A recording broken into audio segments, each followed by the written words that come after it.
Good evening, all. Yes, it's been a while since I've sat down and had one of these chats.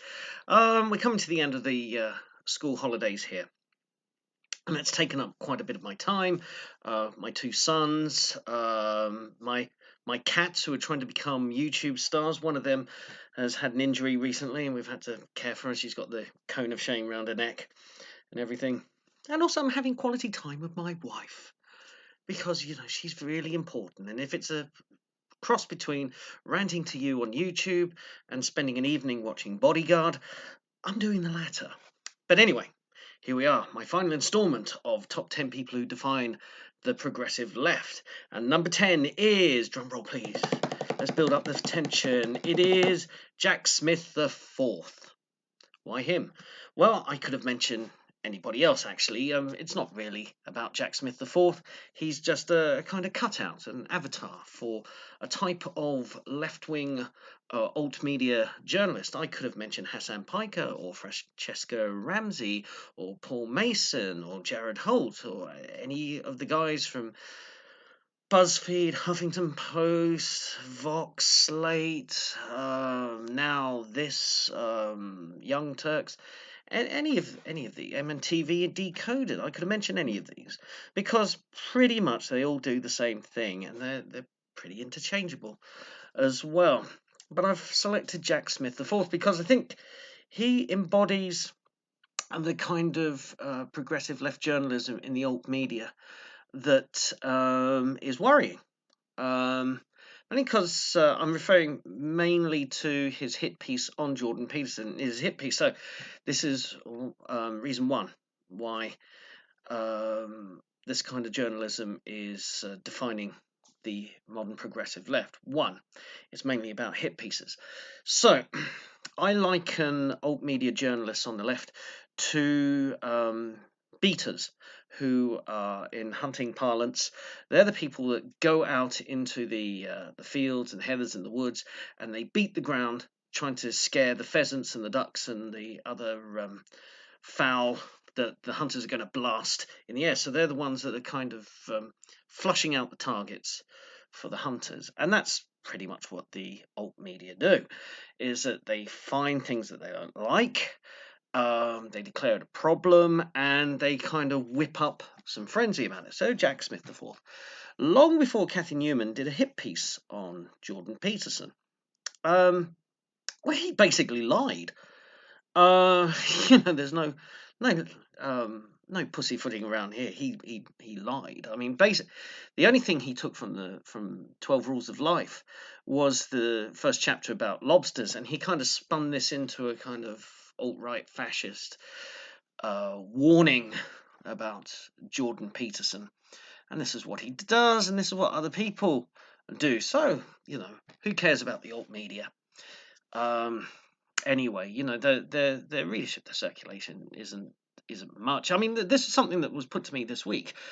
I said some sections of the alt media. I said the Huffington Post is kind of it's so disingenuous. It's actually a threat to credible journalism. And somebody wrote back and said, but who cares about the Huffington Post? Well, here's reason number two why I think it's a worry, and that is the alt media feed directly into mainstream media. So when Jack Smith the Fourth did his hit piece on Jordan Peterson, it trickles up.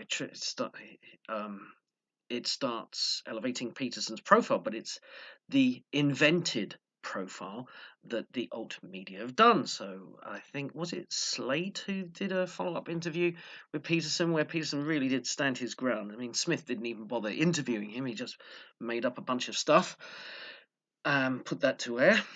But so the alt media kind of build a sinister image of Peterson, and then that feeds into mainstream media, and that's when you get the Cathy Newman interview, and you get other kind of interviews with Peterson, where the initial premise is not what has this man got to say. It's this man is a potential threat, and we've got to poke holes because our little younglings in alt media have told us that he's a threat and told us that all these other people are a threat.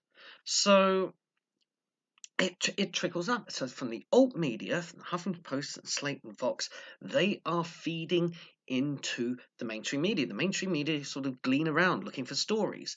And in the past, a national newspaper would look to local newspapers for sources of stories. And this is where journalists cut their teeth in kind of local news reporting. Well, that's gone by the by, and now the alt online media are the ones that are feeding the mainstream media, and that's why we're getting more distorted news. Um, so that's second reason to worry. Reason number three to worry, and it's closely linked, is that these alt media personalities will become employees of mainstream media news. So you have to look at Sarah Jong, for example. She's a tech journalist who spent a lot of time on Twitter saying racist stuff.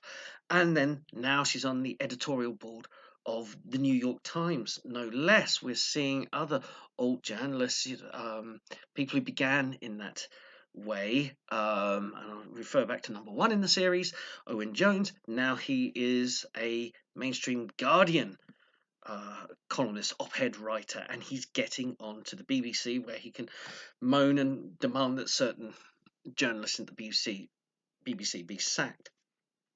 So no longer the mainstream media looking to promising journalists in local areas, local newspapers, local news, local radio. They're not looking for them to get the new talent.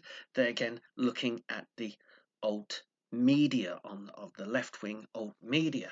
Reason number four why we should be worrying about this is that to what standards are we holding these alt media news sites? So let's say I'm putting a town name out of the hat. So Hastings. Hastings has a local newspaper, and if it starts printing stuff that is basically untrue or a massive distortion, you have the Press Complaints Commission, and you can go down that road. There is a kind of, even though journalism has a grubby name, particularly in the United Kingdom, there are areas, there are agencies that can and standards and codes that they all try and get round, but at the end of the day there are codes holding them to account. Have we got the same thing with the left-wing alt media? Who is holding Vox, Slate and Huffington Post to account? They are not an irrelevance. They're not a kind of thing that millennials all flock to for their news. These are their influence is being felt, and who is taking them to account when they are being deliberately disingenuous. And the case in point, this has all become very prescient this week because certain people on YouTube, political commentators on YouTube, are having hit pieces run against a chap who I've mentioned a few times on this channel, Academic Agent. Has been targeted by Jared Holt and one or two other of these online left-wing journalists for saying things where he was saying that Nazi Germany was a bastion of democracy.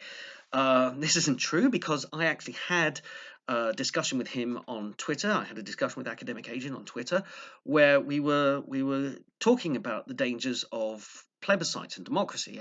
I'm a great Democrat, and he is skeptical about areas of democracy, particularly when it comes to mob rule and certain perhaps malevolent leaders taking control of that mob rule and using plebiscites as a way of pushing an authoritarian agenda. That was his perspective. So at no time was he saying Nazi Germany was a bastion of democracy. However, Jared Holt, amongst others, decided to publicize, go out there in their little alt media news outlets and on their Twitter feeds, saying something about Academic Agent that was blatantly untrue. And I know it's untrue because I was there. I was at the other end of the conversation. I knew what Academic Agent was saying. I knew what he meant. And he later went on to have this discussion, similar discussion with Sargon of Akkad on a YouTube live stream. So the evidence is there. The evidence that proves that Academic Agent was not defending Nazi Germany is there. You cannot take away hard proof. And yet, these left-wing journalists decided to ignore reality and spin a completely false story. And who is holding them to account. In Twitter, they've all still got their blue check marks, these people. So I'm going to conclude this and conclude my whole series on 10 people who define the progressive left. And this is the central problem, and that is the lie has become more important than the truth. And the lie is important because it pushes your agenda, and everything is about winning. This hit pieces on Jordan Peterson is not about standing up to a nasty man. It is about winning a fight. Jordan Peterson represents he is a stumbling block for the left. Okay, because he is reasonable, he's data driven, he's quite a reasonable person. He articulates himself extremely well, he articulates his ideas. He is, and the left can't have an obstacle. So even if they have a choice, either they concede that he is quite reasonable and that they're going to have to modify some of their thinking, or perhaps agree to disagree with him, or they can hit pieces and try and turn people against him. That's what they did with Jordan Peterson. That's what they've done this week with Academic Agent and Sargon of Akkad. That's what they do. They are deliberately lying to produce hit pieces, because reasonable people who articulate their ideas mostly sensibly, even if you disagree with them, but they do it in a rational way. These people are obstacles, and the obstacles have got to be removed, because the intention is power. Every single person on my top 10 list is primarily motivated by the seizure of power in order to control the agenda, and everybody who says no is an obstacle that needs to be removed. And that is why I think it's fitting that my number 10 choice is a collective, because this is a collective act. Now, you may say, oh, well, you right-wing journalists, people on the Daily Mail, for example, they're dishonest. Well, yes, and I wish the press would, all journalists everywhere in the world would just say, look, I'm going to put the truth first. I might have my opinions, I might put my politics and my ethics, and give it that perspective. I think someone like Tucker Carlson or Andrew Neil on the right does that. They're not trying to deliberately really tell a lie. They are perhaps putting their political perspective, but they're not meddling with the core facts. And this is what I think someone like Jack Smith IV, who I think is a liar, because you can see it in his face when he's telling these things, and if you know what he's saying is not true, you can see he has a kind of twinkle in his eyes and a little wry smile.